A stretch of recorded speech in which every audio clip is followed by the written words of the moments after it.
दोस्तों, आप सभी का फिजिक्स क्लास में हार्दिक अभिनंदन। Welcome to all my friends students in physics class by doctor Hamid sir. दोस्तों, आज हम आपके लिए लेके आए हैं बहुत ही important episode video class objective questions का। इम्पोर्टेंट ऑब्जेक्टिव क्वेश्चंस मैं आज के इस एपिसोड या वीडियो में पिछले एपिसोड में दिए गए ऑब्जेक्टिव क्वेश्चंस का भी आंसर बताने जा रहा हूं और साथ ही साथ कुछ नए इम्पोर्टेंट ऑब्जेक्टिव क्वेश्चंस भी कराने जा रहा हूं। मैक्सिमम क्वेश्चंस मैं खुद सॉल्व करूंगा, लेकिन होमवर्क तो मिलेगा ही, इसलिए आपको उन सारे सवालों का जवाब YouTube के कमेंट बॉक्स पे भी जाकर जरूर देना है। तो दोस्तों, आइए हम लोग शुरुआत करते हैं। पिछले एपिसोड में जो क्वेश्चंस दिए गए थे, कुछ लड़कों का डिमांड था कि सर उन्हीं क्वेश्चंस को समझा दें, लेकिन बहुत खुशी की बात थी कि बहुत सारे स्टूडेंट्स ने इनका बिल्कुल सही जवाब YouTube के कमेंट बॉक्स पे जाकर दिया। जैसे मनीष कुमार, सदफ, नगमा और भी बहुत सारे स्टूडेंट्स ने, जिलानी ने, महजूब ने और भी बहुत सारे स्टूडेंट्स ने जाकर के YouTube के कमेंट बॉक्स पर सही जवाब दिया। इसी तरह से आप सभी लोग एक्टिव बने, होशियार बने और पढ़ाई पे मन लगाएं, पूरा वीडियो देखें, डाउनलोड करें और खूब मेहनत करें, अच्छे नंबरों से पास करें। दोस्तों, आप सबको पता है 50% ऑब्जेक्टिव है। 50% हो सकता है कि 100% भी ऑब्जेक्टिव हो जाए, क्योंकि जिस तरह से कोरोना काल चल रहा है, लॉकडाउन का ज़माना है, हो सकता है कि आपका सिर्फ ऑनलाइन एग्ज़ाम हो। अगर ऑनलाइन एग्ज़ाम होगा तो वहाँ पे पूरा चांस है कि फिर आपका 100% ऑब्जेक्टिव ही क्वेश्चंस हो। इसलिए दोस्तों, पूरा ध्यान से पूरा वीडियो देखें, इसे डाउनलोड करें, अपनी कॉपी में लिखें, याद करें। आइए हम लोग शुरुआत करते हैं पहले क्वेश्चन से। हमारा पहला क्वेश्चन क्या है? Ratio of electric field intensity due to charged sphere of radius 2 cm and 4 cm। तो दोस्तों, पिछले क्लास में आपने फॉर्मूला पढ़ा था, electric field intensity due to charged sphere, hollow sphere. तो क्या याद कीजिए, क्या फॉर्मूला था? ई का फॉर्मूला था हमारा, मैं हिंट्स दे रहा हूं, 1/4 pi epsilon not Q by r square when point lie outside। Point जब बाहर हो, आउटसाइड हो, तो ये फॉर्मूला आपने पढ़ा था। तो अब आप देख सकते हैं E और R में क्या रिलेशन है। E इज इनवर्सली प्रोपोर्शनल, या फिर यहां से एक फॉर्मूला ही आप ड्राइव कर सकते हैं, E1 by E2। ये आपका होगा, देखिए बाई में है ना, इनवर्सली है तो उल्टा हो जाएगा, E1 है तो यहाँ R2 हो जाएगा, ये R1 हो जाएगा, इसका होल स्क्वायर होगा। तो देख सकते हैं हमारा R1 है 2 सेंटीमीटर, R2 है 4/2 करेंगे, इस पे स्क्वायर करेंगे, 2 2 जा 4 होगा, 2/1 का स्क्वायर करें 4/1, दैट इज क्या होगा 4:1। अब आप देख सकते हैं दोस्तों, हमारा इसमें सही जवाब हमारा क्या होगा। मैंने सॉल्व करके दिखाया है इसको, इस तरह से हमारा आंसर क्या हो गया दोस्तों, सी। अब हम लोग दूसरे क्वेश्चन पे आते हैं। दूसरा क्वेश्चन हमारा क्या है? आपसे क्वेश्चन क्या था कि the electric field intensity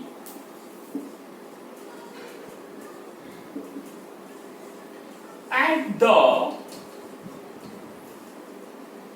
center of any charged sphere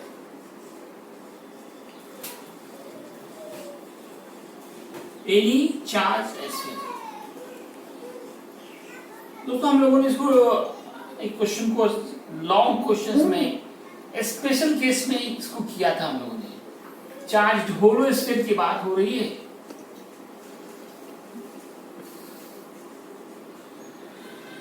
कि सेंटर पे इलेक्ट्रिक फील्ड इंटेंसिटी क्या होगा।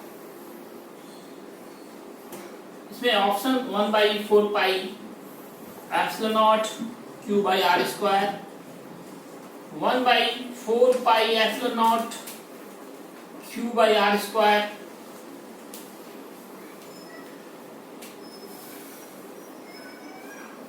One by 4 pi epsilon naught q by r cube, and B में है 0। सेंटर की बात है। हम लोगों ने निकाला था कि किसी भी चार्ज स्फीयर के अंदर कि हर पॉइंट पे इलेक्ट्रिक फील्ड इंटेंसिटी का वैल्यू 0 होता है। इसलिए आंसर क्या होगा दोस्तों? स्फीयर के अंदर की बात, होलो चार्ज स्फीयर है, अंदर की किसी भी पॉइंट पे इलेक्ट्रिक फील्ड इंटेंसिटी का वैल्यू 0 होता है। इसलिए इसका आंसर होगा डी नंबर 0। तो डायरेक्ट आंसर आप दे सकते हैं। इसमें ऑप्शन इधर हमारा हो सकता है कि मैंने पिछली वीडियो में या कुछ और चॉइस दिया हो, है ना। अब यहाँ पे रेडियस भी हो सकता है दिया जाए, होलो स्फीयर जैसे रेडियस दे दिया। रेडियस से कोई मतलब नहीं होता है, आपको कंफ्यूज करने के लिए रेडियस का वैल्यू दे देगा, चार्ज ये दिया जाएगा, तो आप कंफ्यूज ना हो। होलो स्फीयर है, उसके अंदर की हर पॉइंट पे इलेक्ट्रिक फील्ड इंटेंसिटी का मान 0 होगा। फिर मैंने एक क्वेश्चन आपको दिया था, एक भी, ये तो और भी बहुत इंपॉर्टेंट क्वेश्चन है। मैंने क्वेश्चन को third question, if the radius of the sphere, if the radius of any charge sphere becomes double,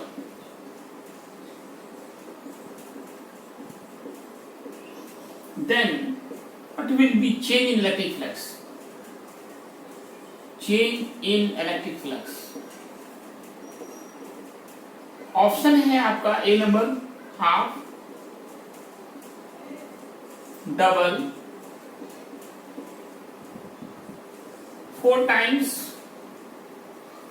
and D में है 0। पता ही दोस्तों क्या आंसर होगा। कोई हमारा चार्ज स्फीयर है और उसके रेडियस को डबल किया जा रहा है। अब यहाँ इलेक्ट्रिक फ्लक्स है, क्वेश्चन को देखिए ध्यान से। क्वेश्चन क्या पूछा जा रहा है, उसके इलेक्ट्रिक फ्लक्स में क्या परिवर्तन होगा। तो दोस्तों यहाँ पे आप गॉस थ्योरम लगाएं। गॉस थ्योरम से आप आंसर ढूंढने की कोशिश करें। आपने क्या पढ़ा था गॉस थ्योरम से? जो पढ़ा था आपने गॉस थ्योरम में, याद करें कि फाई का फॉर्मूला होता है क्यू बाई एप्सिलॉन नॉट। इस फॉर्मूले में देखें, क्या हमारा इस फॉर्मूले में रेडियस है? नहीं, फॉर्मूले में सिर्फ चार्ज है और एप्सिलॉन नॉट तो फिक्स होता है। और चार्ज के बारे में भी, चार्ज स्फीयर है, चार्ज के बारे में कुछ नहीं कहा जा रहा है, इसका मतलब चार्ज भी इसका कांस्टेंट है। अब आप रेडियस डबल करें, हाफ करें, ट्रिपल करें, there will be no any change. इसलिए आंसर हमारा क्या होगा? इसका आंसर क्या होगा दोस्तों? डी नंबर होगा, 0 ही होगा।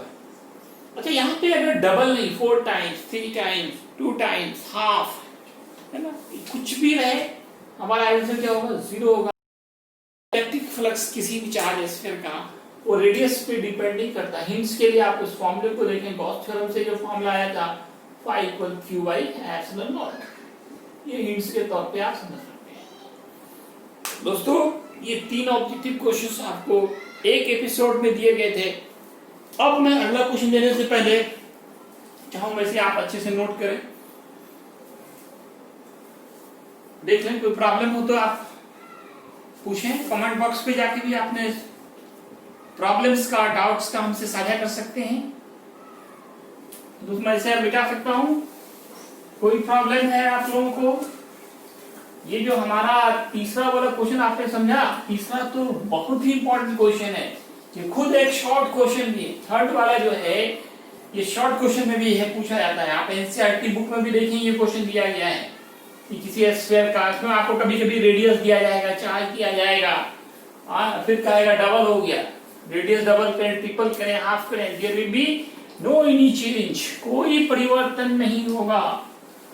इसलिए आंसर हमें घबराए नहीं, कंफ्यूज ना करें। आपको कंफ्यूजन में डालने के लिए क्वेश्चंस में मान भी दिए जाएंगे। अगला एक बहुत इंपॉर्टेंट ऑब्जेक्टिव क्वेश्चन देने जा रहा हूं, ये फोर्थ ऑब्जेक्टिव क्वेश्चन होगा कि इलेक्ट्रिक फ्लक्स जिससे रिलेटेड है, electric flux will be maximum, maximum कब होगा? when electric field lines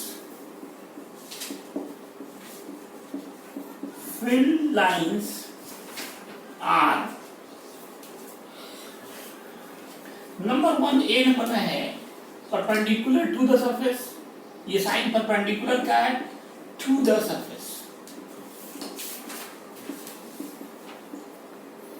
B number में है पैरेलल टू द सरफेस।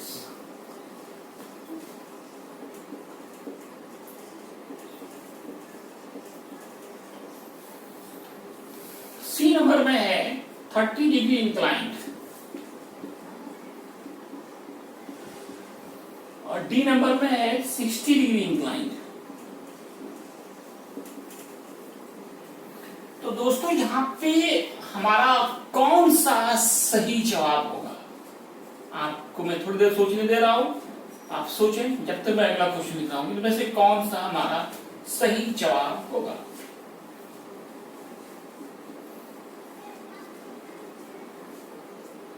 मैंने एक और सवाल दिया था, इलेक्ट्रिक फ्लक्स इज, इसका तो सभी लोगों ने सही जवाब दिया था। इट इज, क्या ऑप्शन था, स्केलर क्वांटिटी है, scalar, vector, both and none. तो बहुत आसान सवाल है, इसका तो सभी लोगों ने बिल्कुल सही जवाब दिया। मैंने कहा था ये स्केलर प्रोडक्ट है, इसलिए आंसर क्या होगा? स्केलर। इसका आंसर सोच लिया आप लोगों ने? इसका आंसर भी ए नंबर होगा, perpendicular to the surface, surface पे परपेंडिकुलर होगा तभी इलेक्ट्रिक फ्लक्स मैक्सिमम। कैसे दोस्तों? देखो फाई का जो फॉर्मूला हम लोगों ने पढ़ा था, ये कॉस थीटा, हिंट्स दे रहा हूं उसमें, हिंट्स देखें। फाई का फॉर्मूला ये कॉस थीटा, और इसको वेक्टर फॉर्म में हम लोगों ने इस तरह से दिखाया था, E dot A. Area vector का डायरेक्शन सरफेस पे क्या होता है? परपेंडिकुलर। और अगर इलेक्ट्रिक फील्ड लाइंस भी परपेंडिकुलर ही हो, इलेक्ट्रिक फील्ड का डायरेक्शन, तब ये दोनों डायरेक्शंस क्या होगा? सेम होगा, ई का डायरेक्शन और ए का डायरेक्शन। तो इलेक्ट्रिक फील्ड लाइंस अगर सरफेस के परपेंडिकुलर आ रहा है, तब ऐसे कंडीशन ई और ए के बीच का एंगल 0 होगा। और आपको पता है cos 0 का मान मैक्सिमम होता है ना? परपेंडिकुलर के कंडीशंस में थीटा हमारा यहाँ पे क्या होगा? 0 होगा, और cos 0 1 होता है, और cos का मैक्सिमम वैल्यू 1 होता है। जब cos का मान मैक्सिमम होगा तो इलेक्ट्रिक फ्लक्स भी मैक्सिमम होगा। इसलिए आंसर आपका क्या होगा? ए नंबर हो गया। In perpendicular directions theta will be, यहाँ पे कंफ्यूजन हो रहा है कि परपेंडिकुलर है तो थीटा 0 क्यों हो गया? क्यों हो गया? एरिया वेक्टर वो भी परपेंडिकुलर होता है सरफेस पर, और इलेक्ट्रिक फील्ड लाइन भी परपेंडिकुलर है, तो दोनों अब सेम डायरेक्शंस में आ गए। तो यहाँ पे ई और ए के बीच का एंगल चाहिए, ना कि इलेक्ट्रिक फील्ड जो सरफेस के साथ एंगल बनाता है वो चाहिए। ई और ए दोनों सेम डायरेक्शन में हो गया, तो थीटा क्या हो गया हमारा? 0, और cos 0 का मान मैक्सिमम होता है, इसीलिए परपेंडिकुलर डायरेक्शन में ही मैक्सिमम होगा। Next question, the electric field intensity, the electric field intensity due to line charge, line charge हो या यहाँ पे हो सकता है चार्ज सिलेंडर हो, ऑप्शन दिया था ई प्रोपोर्शनल 1/r, ई प्रोपोर्शनल 1/r², r³, ई प्रोपोर्शनल 1/r और डी में नन। तो कौन सा आंसर होगा? इसमें भी मैक्सिमम लोगों ने बिल्कुल सही जवाब दिया। यहाँ पे ऑप्शन चेंज हो सकता है आपका, हो सकता है यहाँ पे कुछ अलग अलग मैंने दिया हो पिछले में। आपको सही ऑप्शन से मतलब है। सही हमारा कौन सा होगा बताइए दोस्तों, क्या होगा? सी नंबर होगा, ई प्रोपोर्शनल 1/r। बिल्कुल करेक्ट जवाब दिया बहुत लोगों ने। क्यों होगा? किसी चार्ज सिलेंडर के लिए आप याद कीजिए फॉर्मूला क्या आया था, λ/2π epsilon naught into r, that is E is inversely proportional to the 1/r। इसलिए हमारा करेक्ट आंसर क्या होगा? सी होगा दोस्तों। तो दोस्तों आगे बढ़ते हैं हम लोग। अगला क्वेश्चन ये भी इलेक्ट्रिक फ्लक्स से ही है। If the E vector is equal to 2i cap 3j cap 5k cap and a square of side 10 cm lie in xy plane, then electric flux will be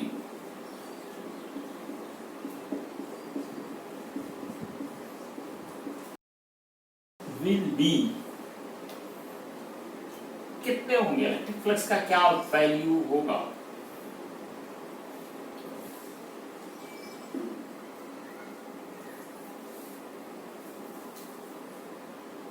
चलो मैं सुविधा के लिए आपको मीटर ही डालता हूं।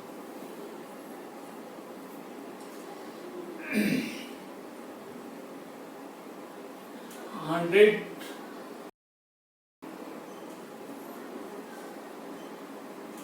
80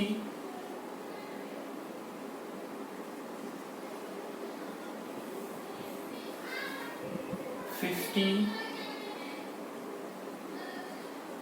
none of these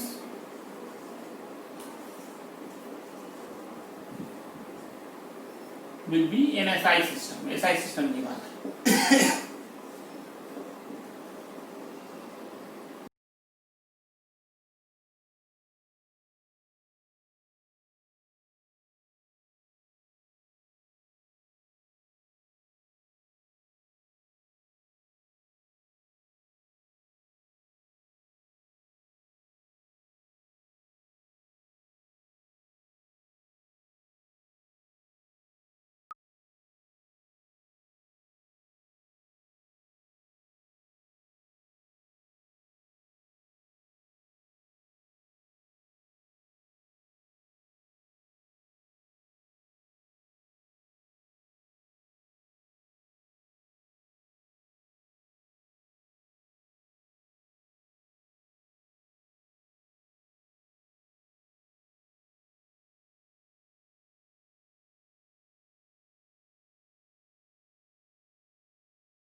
electric flux. Option है हमारे पास ML³ T−2 I−। बी में है ML³ T−3 I−2। सी में ऑप्शन है ML³ T−3 I−। और डी में है नन, इनमें से कोई नहीं, नन ऑफ दीज। आपको सही जवाब चुने हैं। बहुत आसान क्वेश्चन है, मैंने आपको थ्योरी में बताया इसका डायमेंशन आप निकालें। फाई का फॉर्मूला क्या पढ़ा दोस्तों, E cos थीटा। अब आप डायमेंशन पुट करेंगे E का और A का, E का और A का डायमेंशन पुट करेंगे। क्या डायमेंशन होगा, dimension of phi electric flux का डायमेंशन निकालना है। E इलेक्ट्रिक फील्ड इंटेंसिटी, इसका डायमेंशन क्या था, इसका फॉर्मूला क्या था, force by charge. Force by charge मैं तोड़ के बताना चाहूंगा, कुछ लोग क्योंकि बेसिक बहुत कमजोर होता है। अब आप डायमेंशन देखिए, अच्छा फॉर्मूला यहाँ पे लिख देता हूँ, F/Q × A हो गया हमारा। फोर्स का डायमेंशन दोस्तों याद करें, mL/T−2, चार्ज का IT, एरिया का L²। तो अब यहाँ पर देखा जाए एक साथ m l पे पावर यहाँ 1 है, यहाँ 2 है, L³ होगा, T−3 होगा और I−1 होगा। ये आपको हिंट दिया गया।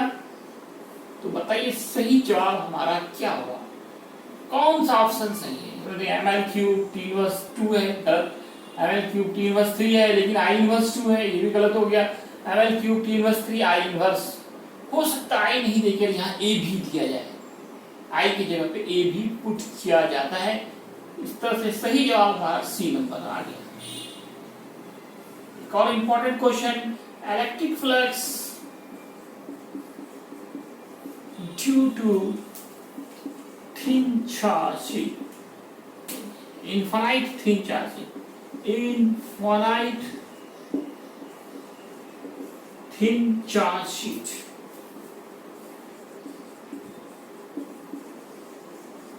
ऑप्शन है हमारा इक्वल σ/ε0, ये भी मैंने दिया था आपको, σ/2ε0, सिग्मा × ε0, डी में नन। चूंकि यहाँ पे थिन लगा हुआ है, थिन है तो ये फॉर्मूला तो मैंने लॉन्ग क्वेश्चन में कूलम्ब गॉस थ्योरम के हेल्प से इसको प्रूव करके दिखाया गया है, इसलिए हमारा सही आंसर होगा बी नंबर। सही आंसर क्या होगा, σ/2ε0, electric flux due to infinite thin charge sheet, σ/2ε0। यहीं पे अगर थिक होता तो ऑप्शन हमारा क्या होगा दोस्तों, σ/ε0 होता। इस क्वेश्चन को ध्यान से पढ़े, थिन है या थिक है, थिन शीट है तो σ/2ε0, थिक है तो σ/ε0 होगा। इसलिए क्वेश्चंस को ध्यान से पढ़ने का है। अब जो है नेक्स्ट ऑब्जेक्टिव क्वेश्चन में दे रहा हूं, electric field intensity which one of the following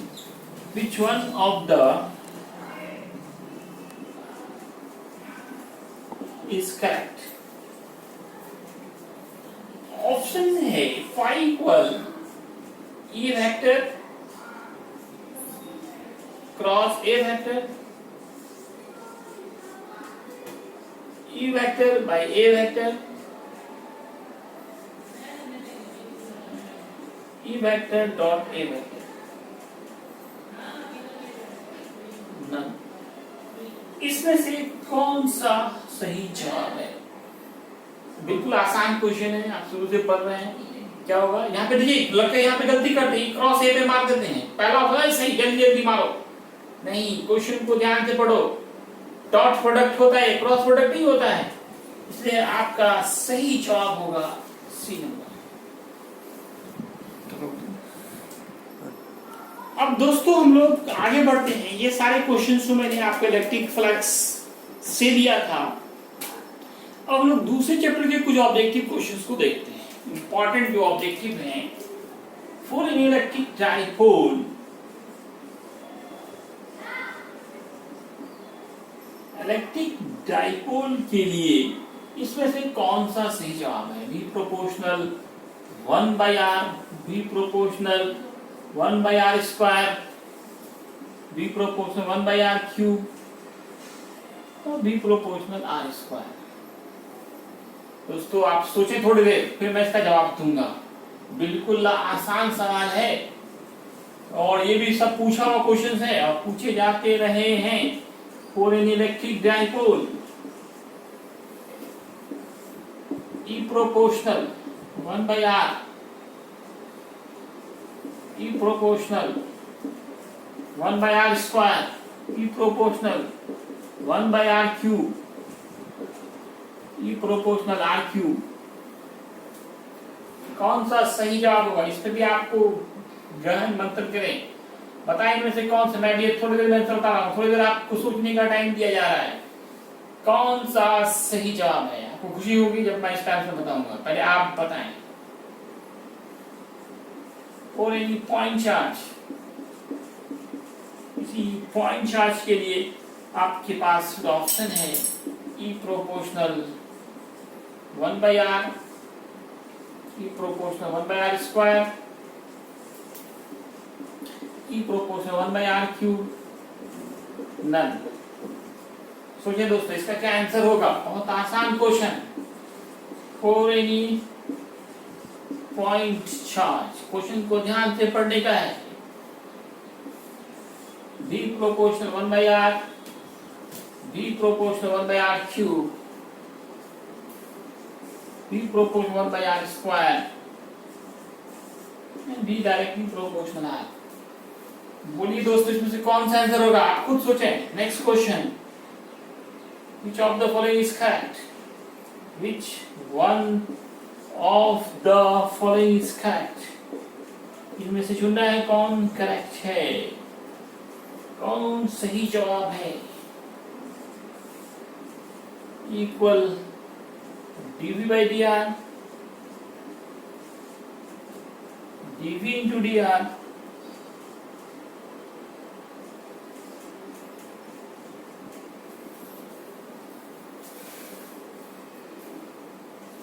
dv/dr with negative sign and b by none। इस सारे क्वेश्चन का आंसर क्या होगा दोस्तों?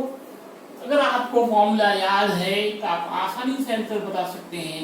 इलेक्ट्रिक डाइपोल के लिए एनीवेयर कंडीशंस में हम लोगों ने इलेक्ट्रिकल पोटेंशियल, b से क्या इलेक्ट्रिकल पोटेंशियल, r से क्या है डिस्टेंस, इनके बीच जो रिलेशन आया था वो ये आया था, याद कीजिए b नंबर। आंसर होगा बी नंबर। जो हिंट्स के लिए आप इसका फॉर्मूला देखें, इलेक्ट्रिक डाइपोल के लिए हमारा फॉर्मूला आया था 1/4 pi epsilon not p cos theta by r square. फिर देखिए इलेक्ट्रिक डाइपोल के लिए E का फॉर्मूला क्या आता है? याद कीजिए दोस्तों 1/4 pi epsilon not p into 1 + 3 cos square theta by r cube.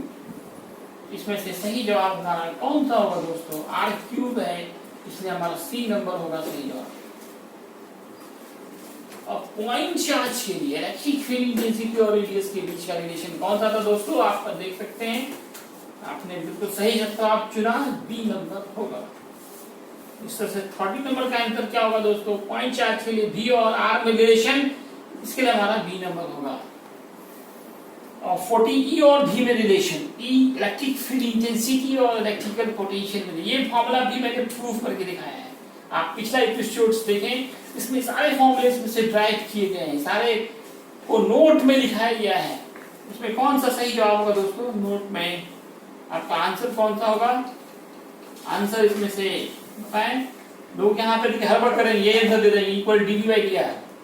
देखिए ये और ए बी और ये सी नंबर, दोनों में लिखे एक ही चीज लिखा गया है, लेकिन साइन है, साइन का भी इंपॉर्टेंस है, इसलिए आंसर हमारा minus DB by D R होगा।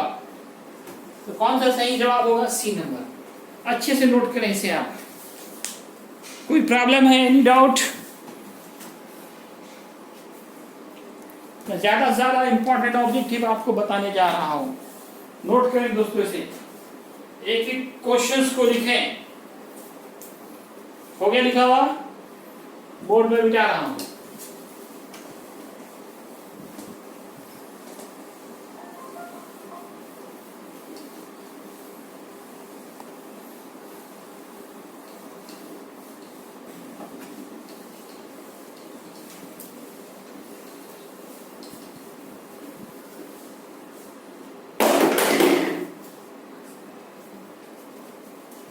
नेक्स्ट क्वेश्चन 15 नंबर क्वेश्चन है आपका, इलेक्ट्रिक डाइपोल मोमेंट से रिलेटेड है, ये भी electric dipole moment is dot quantity.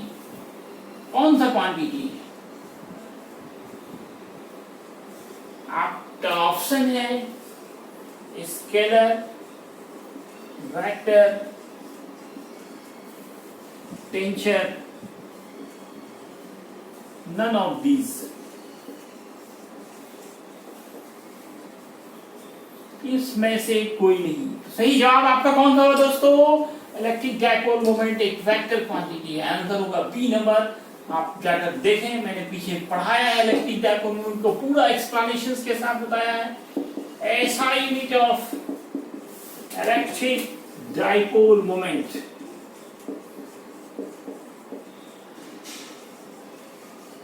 Electric dipole moment का ऐसा यूनिट क्या होता है?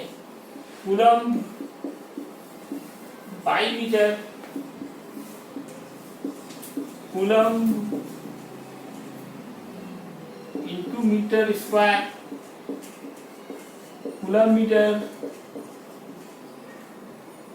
Cube, coulomb metre into metre. तो दोस्तों इसका जो formula electric dipole moment P equal Q into 2L, charge गुने लेंथ। चार्ज का यूनिट क्या है? कूलम, और लेंथ का मीटर। तो कौन सा सही जवाब होगा दोस्तों? D, coulomb metre. Dimension, dimension of electric dipole moment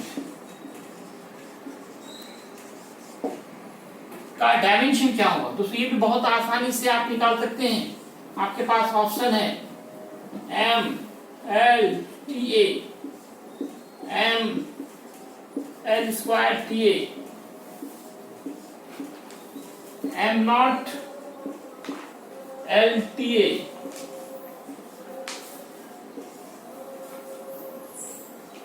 M naught L T I. Charge का डायमेंशन आप क्या लिखते हैं? टी ए या आई टी, और लेंथ 2L का तो कुछ नहीं हुआ, लेंथ का L। तो सही जवाब आपका देखिए यहाँ पे ऑप्शन जो है सी और डी दोनों होगा।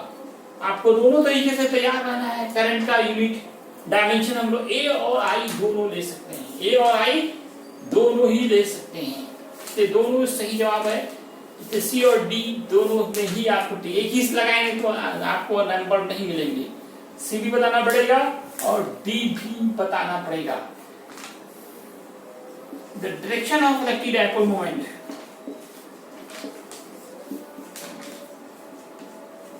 इलेक्ट्रिक डाइपोल मोमेंट जो वेक्टर है इनका कोई डायरेक्शन होगा। डायरेक्शन किधर होता है ये मैंने बताया है आपको। The direction of electric dipole moment, ये में है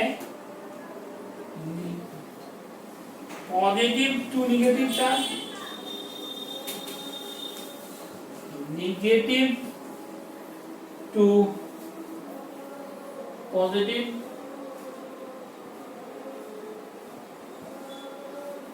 निगेटिव टू निगेटिव, और डी नंबर में नन। दोस्तों बताइए इनमें से कौन सा ऑप्शन होगा हमारा सही जवाब? कौन सा लॉक किया जाए इसमें से? ए, बी, सी और डी, इनमें से कौन सा सही जवाब है? सोच के बोलें।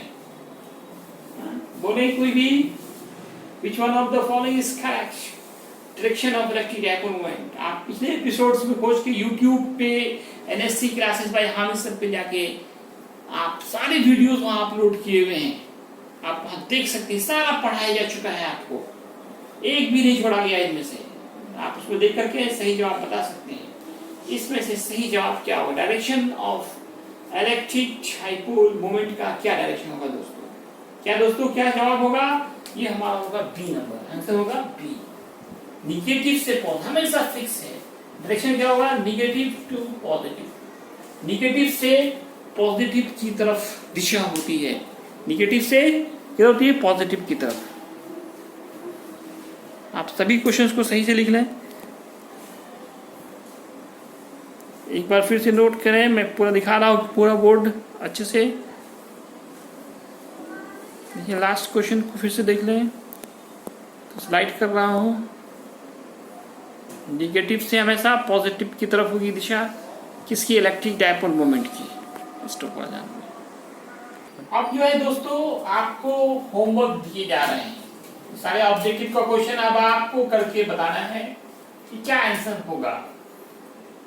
डायरेक्शन किधर होगा? डायरेक्शन से रिलेटेड एक और क्वेश्चन बार बार रिपीट होते रहते हैं। Direction of length of electric dipole. Length of electric dipole भी एक वेक्टर है, मैंने आपको पढ़ाया था। ऑफ इलेक्ट्रिक डायपोल का डायरेक्शन किधर होगा? फ्रॉम, इसमें भी ऑप्शन है negative to positive, from positive to negative, C both, D में है नन। बहुत आसान सवाल है, आप YouTube पे जाके भी खोज सकते हैं, NSC classes by Hamid sir में। नेक्स्ट क्वेश्चन में आपको दे रहा हूं, electrical intensity, electric field intensity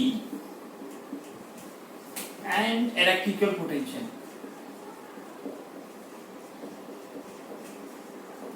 potential चुनना है इसमें से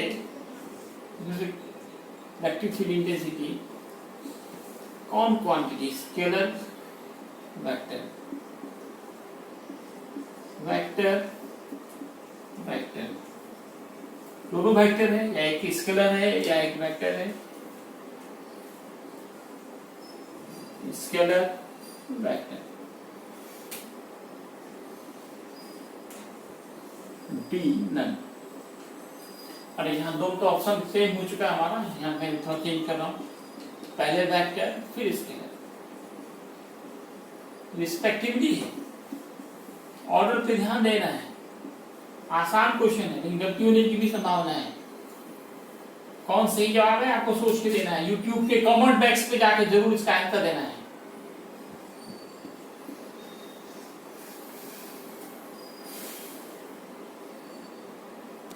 SI unit of electric field intensity,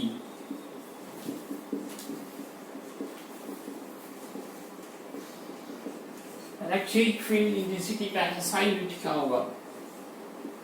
Newton पर कूलम, वोल्ट पर मीटर।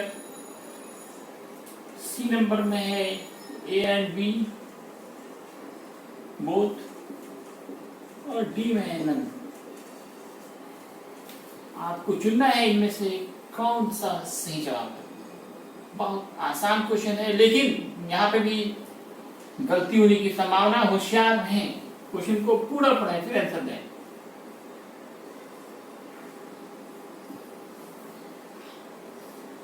नेक्स्ट क्वेश्चन मैं आपको दे रहा हूं, for any electric dipole ratio of electric field intensity at in on and proton position.